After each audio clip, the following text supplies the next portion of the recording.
We're going to look at a little bit on network redundancy or resiliency and building it into it. And the first technology we're going to look at is something called Link Aggregation Control Protocol. And most of you are probably familiar with this. It's where you take multiple ports, multiple physical ports, and aggregate them into one virtual. In a network, if you create what's called a loop between two switches, it will automatically create a broadcast storm. But they create entities in LACP that allow you to aggregate ports. And even though they're three physical ports, they allow them to be represented as one port virtually. While this does create some resiliency at the port level, it does nothing at the switch level. If either switch A or switch B fails, your system's still going offline. Aggregation or link aggregation in this particular instance should only be considered to be expanding for the bandwidth, not any kind of fault tolerance, because a single switch failure still results in failure of the network.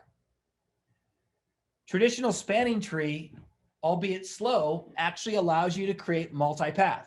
In this particular instance, one switch is designated the root of the network, and its forwarding path to switch 2 and switch 1 are shown here and here. To prevent looping, spanning tree will block one of the ports, so you do not have a circular loop around the network. So what happens is if I have either a failure of FA0, FA2, this link will become active and start to redirect it. Spanning tree is based off of something called a spare tire methodology, meaning that when a path fails, I recalculate the whole network and I light up a path that's in active standby. The problem with that is while you can typically get 15 to 25 seconds, the network may converge or may come back online, the video management system and cameras are often much slower to actually respond.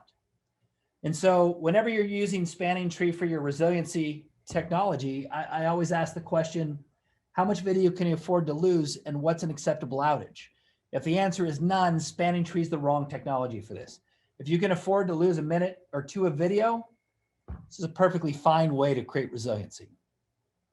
The more common path these days is what's called virtual chassis technology. We talked about in the first slide that I could create link aggregation or bonding of ports to allow multiple ports to service traffic up to a switch.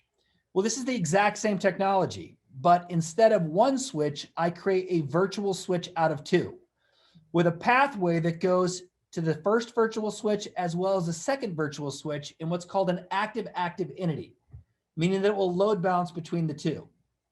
In this particular example, because the link aggregation is load balancing and it's going to two physical switches being seen as one virtual, it gives you the ability for an entire switch to fail and have sub-second convergence. In most cases, the VMS platform or the video management system would never even know that it happens.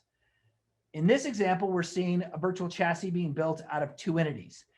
In a lot of vendors out there, you can build up to 16 into a virtual chassis. In some instances, I've seen the whole network become a virtual chassis, become a single point of management.